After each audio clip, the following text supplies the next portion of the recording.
ಎಲ್ಲರಿಗೂ ನಮಸ್ಕಾರ. ನಾವಿತ್ತು establish course ಮತ್ತು ಸಬ್ಜೆಕ್ಟ್ ಇಕ್ವಿಲೆನ್ಸ್ ಪ್ರಿನ್ಸಿಪಲ್ ಆಗಿನಲ್ಲಿ ಯಾವ ರೀತಿ ಮಾಡೋದಂತ ನೋಡೋಣ. ಮತ್ತೆ ಇದು ಪ್ರಾವಿಷನ್ ಇರೋದು ಓನ್ಲಿ ಅಟಾನಮಸ್ ಕಾಲೇಜ್ ಪ್ರಿನ್ಸಿಪಲ್ ಆಗಿನಲ್ಲಿ ಮಾತ್ರ. ನಿಮ್ಮ ಪ್ರಿನ್ಸಿಪಲ್ ಆಗಿನಲ್ಲಿ ಅಡ್ಮಿಷನ್ ಟ್ಯಾಬ್ಗೆ ಹೋಗಿ ಎಸ್ಟಾಬ್ಲಿಷ್ ಕೋರ್ಸ್ ಇಕ್ವಿಲೆನ್ಸ್ ಮೇಲೆ ಕ್ಲಿಕ್ ಮಾಡಿದ್ರೆ ನಿಮ್ಗೆ ಈ ಪೇಜ್ ವಿಸಿಬಲ್ ಆಗುತ್ತೆ. ಅಕಾಡೆಮಿಕ್ ಇಯರ್ ನ ಮತ್ತೆ ಪ್ರೋಗ್ರಾಮ್ ಲೆವೆಲ್ ನ ಸೆಲೆಕ್ಟ್ ಮಾಡ್ಕೊಳ್ಳಿ. ಹಾಗೆ ಪ್ರೋಗ್ರಾಮ್ ನೇಮ್ ನ ಸೆಲೆಕ್ಟ್ ಮಾಡ್ಕೊಂಡು ವ್ಯೂ ಸ್ಟೂಡೆಂಟ್ ಡೀಟೇಲ್ಸ್ ಬಟನ್ ನ ಕ್ಲಿಕ್ ಮಾಡಿದ್ರೆ ಸ್ಟೂಡೆಂಟ್ಸ್ ಇಲ್ಲಿ ವಿಸಿಬಲ್ ಆಗ್ತಾರೆ. ಸೊ ಆಕ್ಷನ್ ಟೇಬಲ್ ಅಲ್ಲಿ ಎಸ್ಟಾಬ್ಲಿಷ್ ಇಕ್ವಿಲೆನ್ಸ್ ಬಟನ್ ನ ಕ್ಲಿಕ್ ಮಾಡಿದ್ರೆ ಈ ಪೇಜ್ ವಿಸಿಬಲ್ ಆಗುತ್ತೆ. ಇಲ್ಲಿ ಸ್ಕೀಮ್ ಮತ್ತೆ ಸೆಮಿಸ್ಟರ್ ನ ಸೆಲೆಕ್ಟ್ ಮಾಡ್ಕೊಳ್ಳಿ, ಫಸ್ಟ್ ಸೆಮ್ ನ ಸೆಲೆಕ್ಟ್ ಮಾಡ್ಕೊಳ್ಳಿ.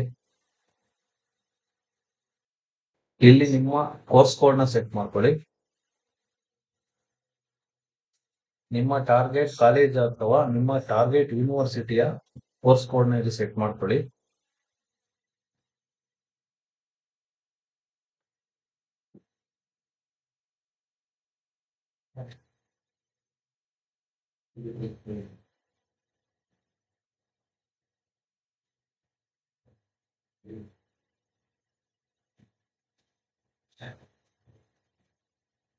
ಕೋರ್ಸ್ ಕೋಡ್ ಸೆಟ್ ಮಾಡಿದ ನಂತರ ಆ ಕೋರ್ಸ್ ಕೋಡ್ ನ ಅಟೆಂಡೆನ್ಸ್ ನ ಸೆಟ್ ಮಾಡ್ಕೊಳ್ಳಿ.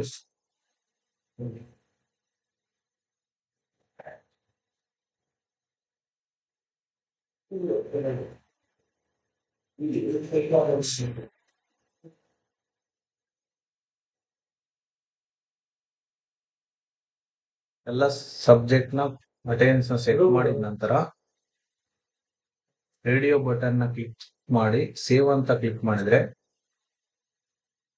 ನಿಮಗೆ ರಿಮಾರ್ಕ್ಸ್ ಎಂಟ್ರಿ ಮಾಡಕ್ಕೆ ಆಪ್ಷನ್ ಬರುತ್ತೆ. ರಿಮಾರ್ಕ್ಸ್ ಎಂಟ್ರಿ ಮಾಡಿ ಸಬ್ಮಿಟ್ ಮಾಡಿದ್ರೆ ಇಲ್ಲಿಗೆ ನಿಮ್ದ ಫಸ್ಟ್ ಸೆಮ್ ನ ಇಕ್ವಿವೆಲೆನ್ಸ್ ಸೆಟ್ ಮಾಡಿ ಕಂಪ್ಲೀಟ್ ಆಯ್ತು. ನೆಕ್ಸ್ಟ್ ನೀವು ಈಗ ಸೆಕೆಂಡ್ ಸೆಮ್ ನ ಇಕ್ವಿವೆಲೆನ್ಸ್ ಸೆಟ್ ಮಾಡಬೇಕಾಗುತ್ತೆ. ಆಲ್ರೆಡಿ ಫಸ್ಟ್ ಸೆಮ್ ಸೆಟ್ ಆಗಿದೆ. ಸೊ ಸೆಕೆಂಡ್ ಸೆಮ್ ನ ಸೆಲೆಕ್ಟ್ ಮಾಡ್ಕೊಳ್ಳಿ. ಸೊ ಸೇಮ್ ಅದೇ ರೀತಿ ನೀವು ಇಲ್ಲಿ ಸೆಕೆಂಡ್ ಸೆಮ್ ನ ಇಕ್ವಿವೆಲೆನ್ಸ್ ಕೋರ್ಸ್ ಕೋಡ್ ನ ಸೆಟ್ ಮಾಡ್ಕೊಳ್ಳಿ. ನಿಮ್ಮ ಟಾರ್ಗೆಟ್ ಕಾಲೇಜ್ ಅಥವಾ ಟಾರ್ಗೆಟ್ ಯೂನಿವರ್ಸಿಟಿಯ ಇಕ್ವಿವೆಲೆನ್ಸ್ ನ ಸೆಟ್ ಮಾಡ್ಕೊಳ್ಳಿ.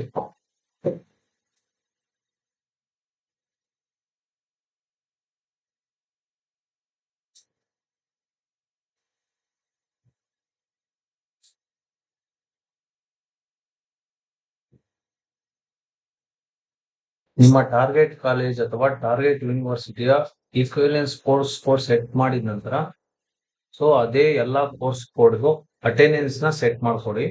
ಸೇಮ್ ಅದೇ ರೀತಿ ಫಸ್ಟ್ ಸೆಮ್ ಅಲ್ಲಿ ಯಾವ ರೀತಿ ಸೆಟ್ ಮಾಡಿದ್ರು ಸೇಮ್ ಸೆಕೆಂಡ್ ಸೆಮ್ ಅಲ್ಲಿ ಅದೇ ರೀತಿ ಸೆಟ್ ಮಾಡ್ಕೊಳ್ಳಿ.